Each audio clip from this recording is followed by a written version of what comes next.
Долгожданный старт для молодых вольников Северного Кавказа. Всего заявлено больше 250 участников. Масштабных соревнований в Ингушетии не было более полугода. Дворец полностью готов, покрытие новое, имеется цифровое табло и видеофиксация.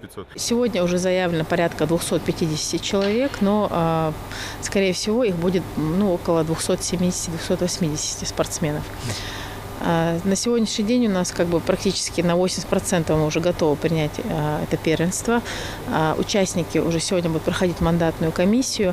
Подготовка к первенству идет уже несколько месяцев. Республиканские соревнования позволили тренерам выбрать среди десятков вольников лучших для представления Ингушетии на соревновании.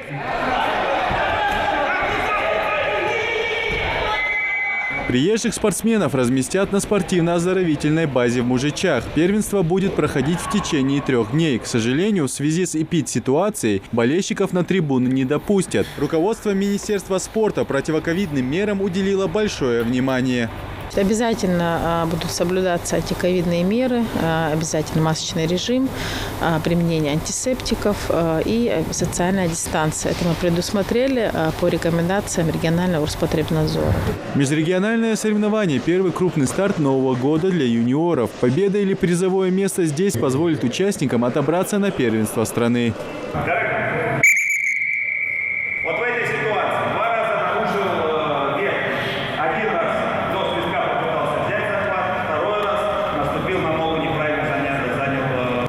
А чтобы отобрать сильнейшего, судьи осваивают новые правила по спортивной борьбе, введенные в январе этого года. На первенстве СКФО будут работать около 40 судей с тренерами. Для них Федерация по спортивной борьбе Республики организовала семинар, который проводят гости из Санкт-Петербурга и Брянска. Судьи олимпийской категории Сергей Коваленко и Алексей Базулин.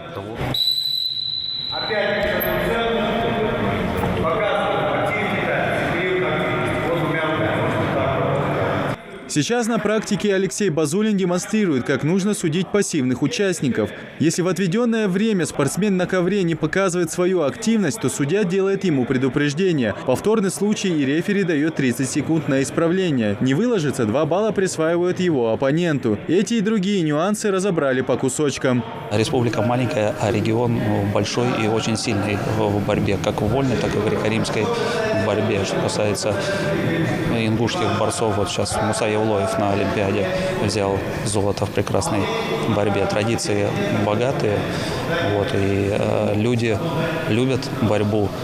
К сожалению, не все знают правила. Вот для того, чтобы и судьи, и тренеры доскональнее знали правила, для этого и проводится этот семинар. Он хоть и называется судейский, но он также и для тренеров.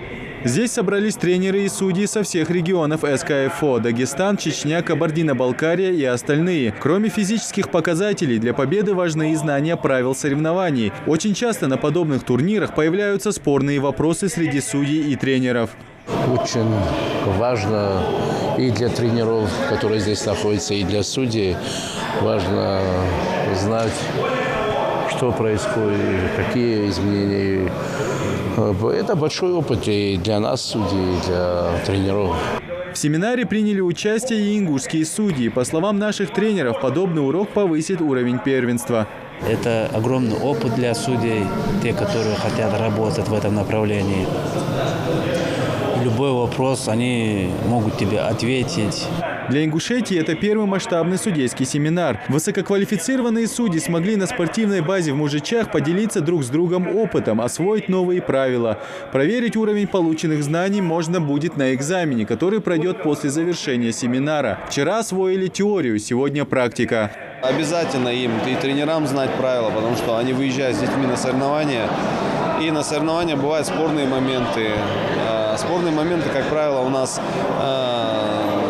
можно оспорить, можно пересмотреть на видео. Если правила знает тренер, то он может и выиграть у судьи. Федерация по спортивной борьбе планирует впредь проводить подобные мероприятия на территории Ингушетии. Уровень судейского класса напрямую влияет на исход соревнований. Идрис Ижиев, Адам Гулоев, Мухаммад Белакиев, Магомед Дидигов. Новости 24.